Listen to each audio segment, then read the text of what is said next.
ॐ भूर्भुवस्वः तत्सवितुर्वरेण्यं भर्गो देवस्य धीमहि धियो यो नः प्रचोदयात्। ॐ परमात्मने नमः।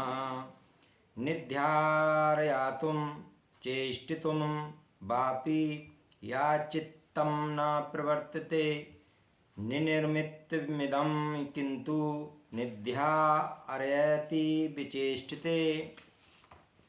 निध्यार्तुम चेष्टितुम चेष्टा करने वाले क्रियाशील, वापी अथवा यत जो चित्तम चित्त है, ना नहीं प्रवर्तते नहीं प्रवृत्त होता है। निर्निमित्तम बिना किसी निमित्त के, इदम यह, किंतु किंतु निध्यारयति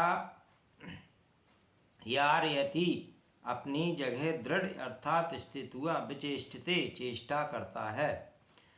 मुक्त पुरुष का मन ध्यान अथवा चेष्टा में प्रवृत्त नहीं होता है, परंतु वह निमित्त अथवा हेतु के बिना ध्यान करता है एवं कर्म करता है।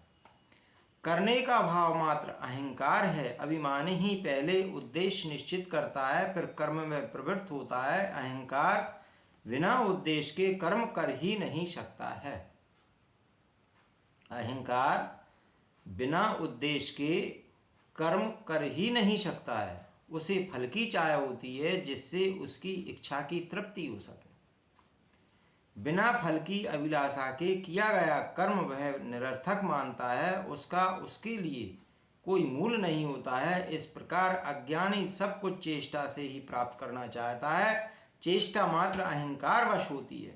जिसके पीछे उद्देश्य होता है वह किसी उद्देश्य को ध्यान में रखकर ही चेष्टा करता है, बिना हेतु या निमित्त में ध्यान भी नहीं करता है। लेकिन ज्ञानी पुरुष का कोई निमित्त नहीं होता है, इसलिए ना तो वह ध्यान आदि मानसिक क्रियाओं में प्रेरित होता है और ना ही शारीरिक प्रयत्नों में। तत्वज्ञानी का चित्त वश वैसे ही सहज भाव से शारीरिक मानसिक चेष्टाएं करता है, सरल रूप में समाधि में रत स्थित हो जाता है, बिना किसी प्रवृत्ति के कारण के करने लगता है। सरल रूप में समाधि में स्थित हो जाता है, बिना किसी प्रवृत्ति के कारण के करने लगता है।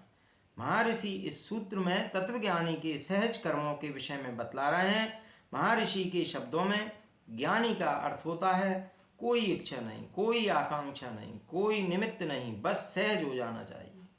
यह सूत्र व्याख्या का नहीं है, बल्कि व्यक्ति के अनुभव का है, इसलिए इसे एक प्रयोग के रूप में देखा जा सकता है।